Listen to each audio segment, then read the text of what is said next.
आज की एक और सुंदर कहानी में आपका स्वागत है। तो शुरू करते हैं। बारिश की रात और दिल की बात। बारिश की बूंदें खिड़की पर टकरा रही थी और बाहर का माहौल एक रहस्यमय सन्नाटे में डूबा हुआ था।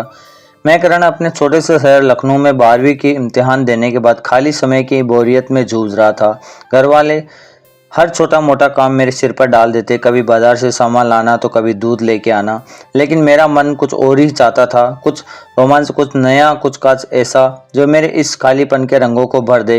एक दिन मम्मी ने अचानक कहा, करण तुम अपनी बुआ के घर उदयपुर चले जाओ, वो कई बार बुला चुकी है और तुम्हें भी वहाँ कुछ दिन घूमने को मिलने जाएंगे। बुआ का घर, मैंने पिछले 6 साल से उनके घर का रुख नहीं देखा था। उदयपुर मुझे कभी खास पसंद नहीं था। वहाँ के गर्मी, झीलों के आसपास की भीड़ और बुआ का वो पुराना सा मकान। लेकिन इस बार मम्मी की बात मानने का ही भलाई थी। सोचा शायद कुछ नया अनुभव मिले। 2 दिन बाद मैं उदयपुर पहुंचा और बुआ का घर वही पुराना सा था। एक छोटा सा आंगन, दीवारों पर पपड़ी उभरता पेंट और एक छोटा सा कमरा जहां रात को छत पे सोते थे। बुआ के 2 बच्चे, आकृति और उनकी बेटी जो अब 16 साल की हो चुकी थी, उनका छोटा बेटा राघव जो अभी 10 साल का था। बुआ ने बताया कि उनके पति का ट्रांसफ़र दूसरे शहर हो गया है और वो अब हफ्ते में एक बार ही घर आते हैं। पहली मुलाकात में आकृति को देखते ही स्तब्ध रह गया। अब वो छोटी सी बच्ची नहीं थी जिसे मैं सालों पहले देख कर आया था। उसका रंग सांवला, सूरज की किरणों सा चमकता हुआ और गालों पर हल्की सी लालिमा। लंबे घने बाल जो उसने एक ढीली सी चोटी में बांध रखे थे, हवा में हल्के हल्के लहरा रहे थे। उसकी आंखों में जैसे 2 गहरे कुएं जिनमें डूबने का मन करता। उनका फिगर एकदम परफेक्ट, पहली पतली कमर और एक ऐसी खूबसूरती जो आपको बस अपनी ओर खींच ले। उसने नीली कुर्ती और सफ़ेद प्लाजो पहना था और जो सादगी और निखार रहा था। उसने मुझे हाय कहा, लेकिन उसका लहजा कुछ रुका सा था। मैंने मुस्कुराकर जवाब दिया, पर उसने ज़्यादा ध्यान नहीं दिया और अपने कमरे में चली गई। बुआ ने बताया कि आकृति 10वीं कक्षा में है और इन दिनों उसने स्कूल में टेस्ट चल रहा है। शायद इसी वजह से इतनी चुप है और अपनी पढ़ाई पर मग्न थी। पहले दिन मैंने बुआ को राघव के साथ बातों में व्यस्त रहा, लेकिन मेरा ध्यान बार बार आकृति और उसकी ओर जा रहा था। जितना वो मुझे इग्नोर कर रही थी, उतना ही मेरा मन करीब जाने को बेकरार था। मेरे मन में कहीं गलत ख्याल नहीं था, बस उसकी सादगी और खूबसूरती मुझे बार बार उसकी ओर खींच रहे थे। मैं चाहता था कि वो मुझसे बात करे, मेरी ओर ध्यान दे, लेकिन वो अपनी बातों किताबों की खोई रही थी। रात को हम सब छत पर सोने की तैयारी थे। बुआ ने मेरे लिए एक चारपाई बिस्तर बिछा दिया और आकृति की चारपाई के ठीक बगल में ही थी। रात गहराने लगी और मैं लेटा हुआ आकृति की ओर देख रहा था। अंधेरे में उसका चेहरा साफ नहीं दिख रहा था और लेकिन फिर भी मेरी नज़रें उसकी ओर थी। मेरे मन में ही एक अजीब सी बेचैनी थी। मैं सिर्फ 2 दिन के लिए आया था, लेकिन अब मेरा मन यहाँ और रुकने का कर रहा था।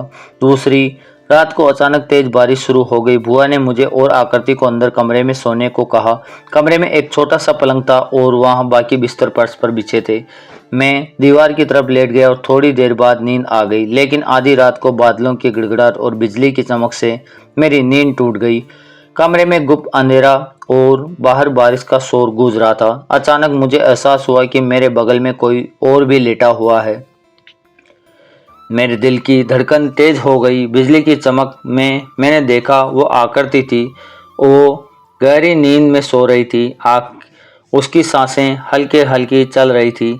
उसका चेहरा जो अब इतने करीब था और भी खूबसूरत लग रहा था। उसकी पलकों की छाया, उसके होठों की हल्की हल्की मुस्कान, सब कुछ जैसे मुझे अपनी ओर खींच रही थी। मैंने हिम्मत जुटाई और धीरे से अपना हाथ उसकी ओर बढ़ाया। उसने चादर ओढ़ रखी थी और मैं चादर के ऊपर से ही हल्के हल्के उसकी बाहों को छूने लगा। मेरा दिल और ज़ोर से धड़क रहा था, लेकिन वो निश्चल थी। 15 मिनट तक मैं यूं ही उसकी बाहों पर हाथ फेरता रहा, लेकिन उसने कोई हलचल नहीं की। मेरी हिम्मत और बढ़ गई। मैं थोड़ा और करीब सरक गया और जैसे ही मैंने चादर के अंदर हाथ डाला, उसने अचानक से मेरा हाथ पकड़ लिया। मेरी सांसें रुक सी गई। उसने मेरा हाथ कसकर पकड़ और धीरे से अपनी कमर पर रख दिया। मैं स्तब्ध था। क्या वो जाग रही थी या ये सब नींद में ही हो रहा था? उसने धीरे से करवट बदली और मेरी ओर देखा। अंधेरे में उसकी आंखें चमक रही थी। करण, तुम क्या कर रहे हो? उसका वह स्वभाव नरम, लेकिन उसमें एक अजीब सी गर्माहट थी। मैं हड़बड़ा गया। मैं बस सॉरी आकृति। वो हल्के से मुस्कुराई। सॉरी क्यों? तुम मेरे भाई हो, लेकिन शायद कुछ और भी हो सकते हो। उसके शब्दों ने मेरे दिल में आग सी लगा दी। मैं समझ नहीं पा रहा था कि ये सपना है या हकीकत। अगले दिन आकृति का व्यवहार वही पुराना था।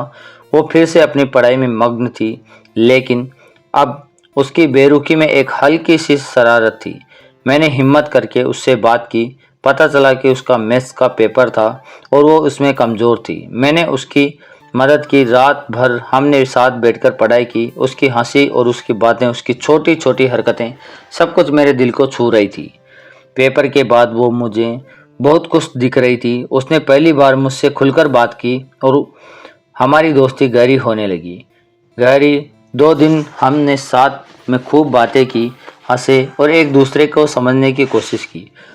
एक रात फिर बारिश हुई। बुआ ने फिर हमें कमरे में सोने को कहा। इस बार मैं जानबूझकर आकृति के बगल में लेट गया। अंधेरे में उसने मेरा हाथ पकड़ा और धीरे से कहा, करण, मुझे तुमसे बहुत कुछ कहना है।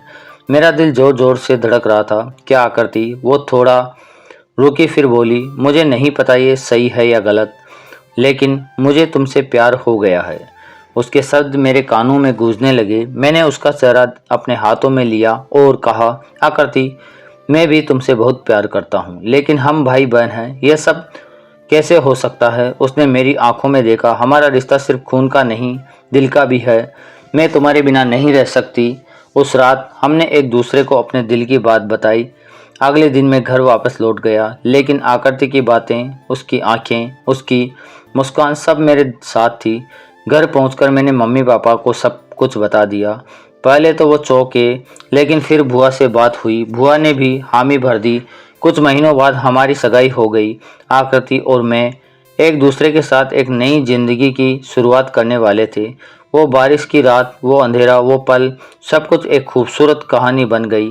दोस्तों, अगर आपको ये कहानी पसंद आई तो अपने दिल की धड़कनों को थामकर इसे और के साथ शेयर करें। प्यार की ऐसी कहानियाँ हर किसी के दिल को छू जाती है। आपको ये कहानी कैसी लगी कमेंट में ज़रूर बताएं और लाइक एंड सब्सक्राइब करना ना भूलें। धन्यवाद। ऐसी रोचक कहानियाँ मैं आपके लिए लाता रहूँगा, तो चैनल को लाइक एंड सब्सक्राइब करके बेल आइकन ऑन दबाना ना भूलें। धन्यवाद।